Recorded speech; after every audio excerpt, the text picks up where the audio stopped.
I work for a major travel agency and I'm 28 years old.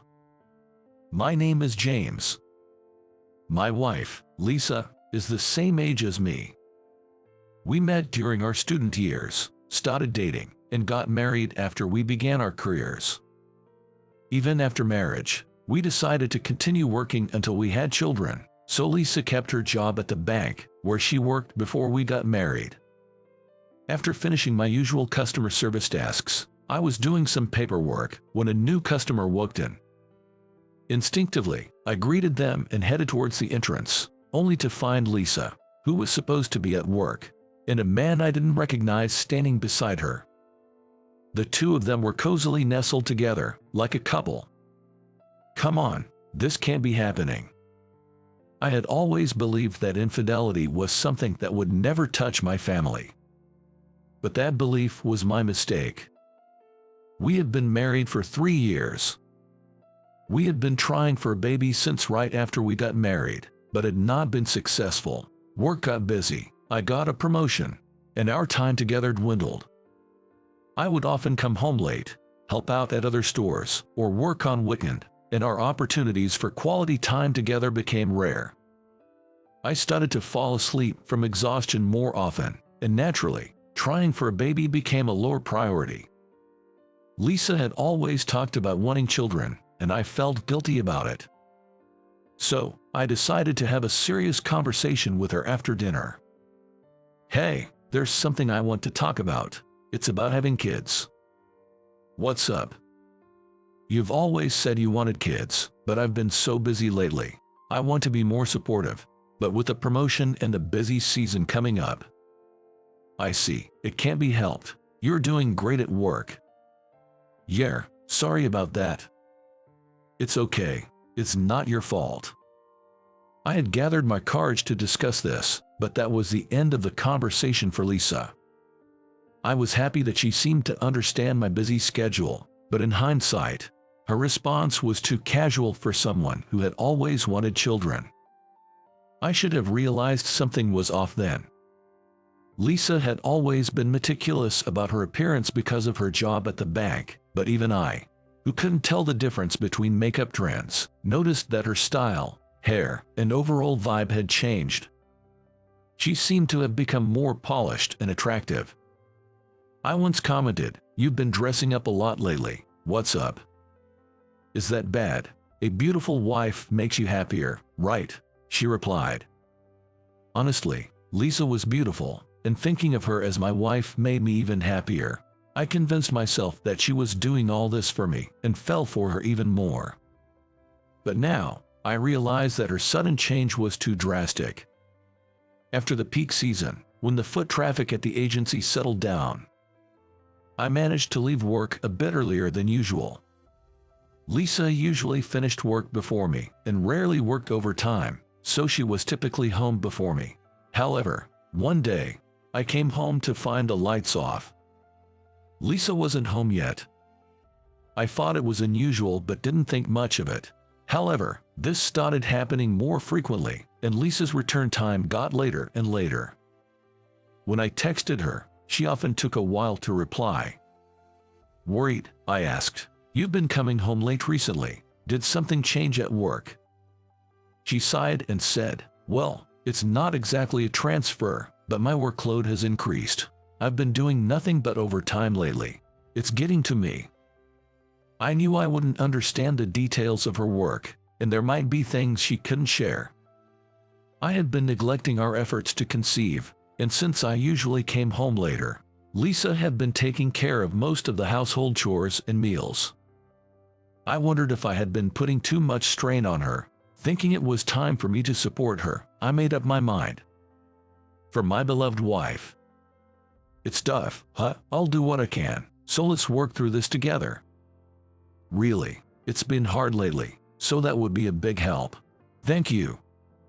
From that day, I took on more household responsibilities and started cooking dinner whenever I got home early.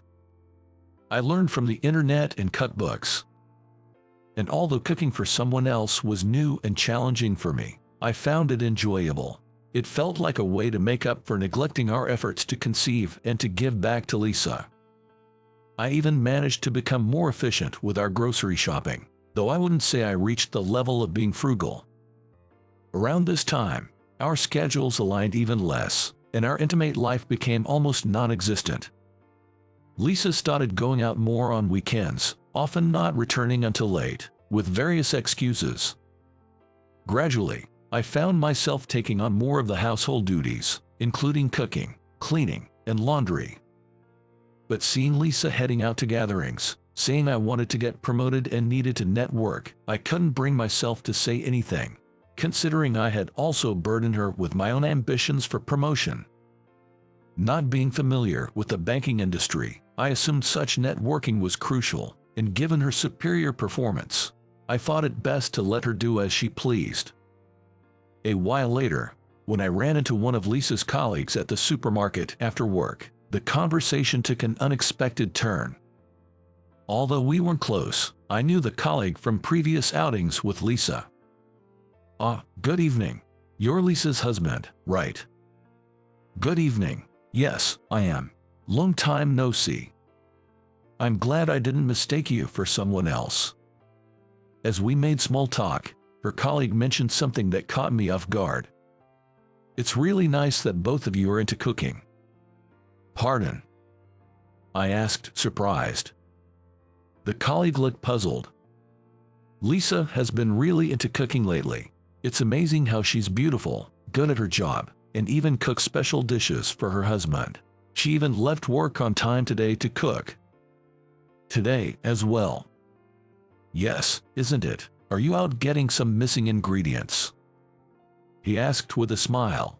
I was momentarily speechless, confused by the mismatch between what was being said and what I knew. My basket was full of groceries, making it hard to come up with an excuse.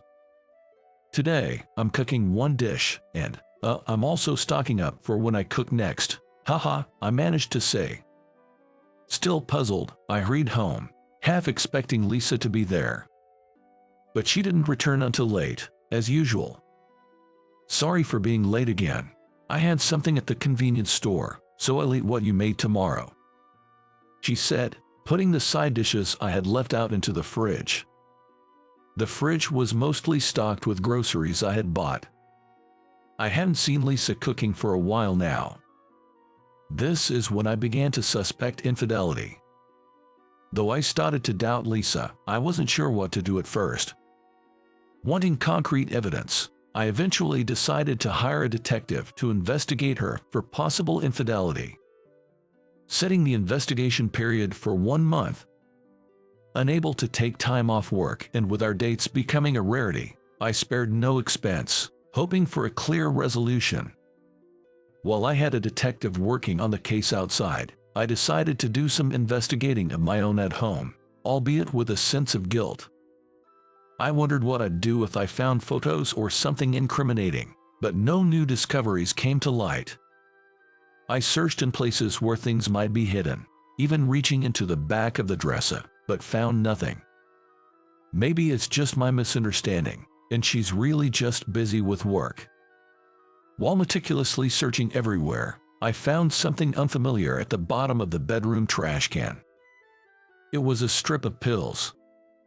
I didn't recognize the shape of the strip, but upon searching the name of the medication written on it, I discovered it was a contraceptive pill. While not definitive proof of infidelity, it was puzzling why she would use such a thing when we were trying to have a child. It seemed unlikely that a guest would dispose of contraceptive pills in our bedroom trash can. It had to be hers. Though our intimate moments were rare, they existed, partly in hopes of conceiving. Finding the pills, I was almost certain of her betrayal. A month later, I visited the detective agency in person to receive the investigation report, preferring this to potentially risky postal delivery. The findings confirmed my suspicions. The investigator provided a detailed chronological explanation. I had decided on the scope of the investigation myself, but I was somewhat carried away by the suspicion of infidelity, so I was surprised at how thoroughly they had conducted the investigation.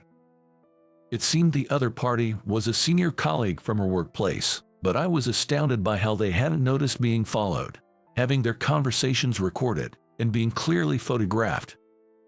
It's unfortunate, but I found it ironic when told this. On the night she didn't return until late, she was either dining with this man or visiting his place. Well, it was mostly hotels, actually. At this point, I couldn't help but laugh. I also felt a self-loathing for not having noticed it all along. But given the circumstances, I couldn't stay with her anymore, nor did I want to. I decided to hire a competent lawyer and start preparing for a divorce. Fitting this in between work without arousing suspicion was challenging, but having solid evidence sped up the preparation process more than I expected. Then came the fateful day. Lisa mentioned she'd be leaving home earlier than usual. "I'm going on a business trip to a branch a bit far away," she said, without me asking. I smiled and wished her a safe trip. That day, I was also heading to a different branch in the same area, but since Lisa skipped breakfast and left early, our departure times didn't coincide. And then, during work on that day, Lisa appeared at my workplace with a man from the detective's photos. Come on, you've got to be kidding. It wasn't the shock of encountering the affair that made me think this. It was the sheer audacity of them showing up at a branch where I might be working. Maybe we should go abroad. I'd love to relax at a resort hotel. Really? Then, let's do that.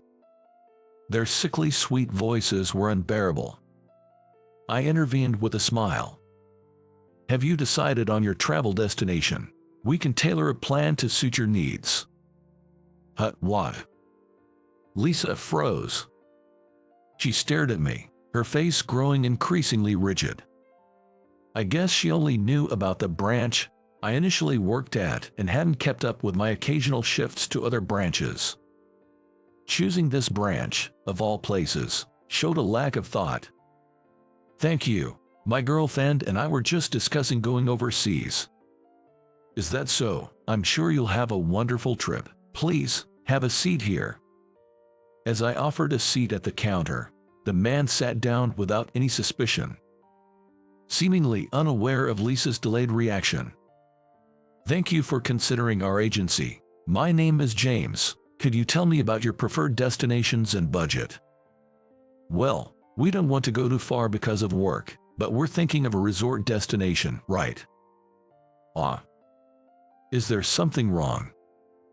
No, just whatever he said. Lisa's behavior was clearly off, but she tried her best to sound composed, choosing to play along. How about Hawaii? The plan would depend on what you're looking for. For example, I maintained a professional demeanor. The man was quite enthusiastic, discussing flights, hotel classes, and locations. Given their age group, their requests were quite lavish, and I meticulously tailored and aligned a plan to their needs, while carefully avoiding letting Lisa speak too much, focusing more on the man's opinions. Lisa seemed intimidated by my unwavering demeanor. Maintaining a facade of planning a lovely trip for a couple, the plan quickly came together, leading to an agreement. At the perfect moment, I delivered the punchline with a smile. So, all we need now is the contract. Thank you. Enjoy your wonderful affair trip. What? An affair trip, right, Lisa? How can you say it's an affair to a customer? Because I'm Lisa's husband. You could just ask her, couldn't you? Lisa turned a remarkable shade of pale. While Lisa seemed confused, the man next to her was even more clueless, floundering with saying, what? The fault lies with them, after all. Before the shock wore off, I leaned in close to the trembling Lisa and whispered, "We're getting a divorce." Draining even more color from her already pallid face, Lisa could only look at me, utterly terrified. Then, I promptly assured the bewildered pair out of the store, saying, "Please leave now." It was truly refreshing. Although my colleagues were initially puzzled, they believed my story thanks to the trust I had built up through my work, and after some sympathy, I was allowed to head home early. So, I decided to contact my lawyer and wait for Lisa's return at home. As I enjoyed a relaxed dinner at home, I heard arguing outside, followed by the doorbell. Opening the door, I found Lisa, disheveled and tear-streaked, apologizing profusely with the other man. "I'm so sorry. What we did was unforgivable." "Stop it. Just stop. It's you who needs to stop. Apologizing is the least you can do." They started arguing again at the doorstep. To avoid causing a scene, I let them in and heard them out in the living room. It seemed the man was misled by Lisa, who had apparently told him she had broken up with me because I was a man with nothing to gain except money. "Regardless, the fact remains that we had an affair. Please allow me to compensate you," the man said. Ignoring him, Lisa, half in a huff, muttered, "If you hadn't said anything, there'd be no proof. It could have been dismissed as a misunderstanding." "Hold on." I interjected and brought out copies of the evidence photos I had planned to confront her with, placing several of them in front of her. Pictures of them kissing passionately, entering and leaving hotels, embracing each other, all unmistakably incriminating. Lisa, turning as pale as she had in the afternoon, screamed and covered the photos with her body. "Why? I don't want this. No." The man kept repeating, "I'm sorry, I'm sorry. I knew about this long before you showed up today. I was prepared. I'm not as naive as to casually visit the branch where your husband works," I told her. Lisa then fell silent, her face flushed with embarrassment. I might have been harsh, but I wanted to speak my mind. "As I said earlier, we're getting a divorce. It's already decided." Hearing this, Lisa burst into tears. I had never seen her so emotional, and I felt nothing but disdain for someone who cries and screams over being caught in wrongdoing. Afterward, I sent Lisa away with only the essentials and switched to communicating through the lawyer. The divorce was finalized swiftly. Lisa seemed to have planned to be with the man, but he, being decent despite the affair, rejected her. She even ludicrously inquired through the lawyer, "If we don't get divorced, do I not have to pay alimony?" The lawyer explained to her that wasn't the case. And she seemed to understand, not being particularly unintelligent. I decided to believe the man's word since he appeared sincere. And so the divorce proceedings were complete. Regarding what happened next, Lisa apparently lost her job due to the scandal, as trust is crucial in her field. She hadn't confided in her parents, who were proud of her banking career, and was now deceiving them. I hadn't shared the details with my former in-laws. I felt bad for them, but have grown so averse to anything related to Lisa that I glossed over the truth. I slightly pity any man who might get entangled with her in the future, especially since rumors suggest she's now in debt from her lavish spending on fashion, dining, and travel. I've made sure our mutual acquaintances are aware, reducing her potential support network. I haven't found a new relationship yet, but thanks to Lisa's neglect of household duties, I've become quite adept at managing chores and am enjoying my single life. I'm even considering a solo trip. I'm now living a contented and happy life without any hardships.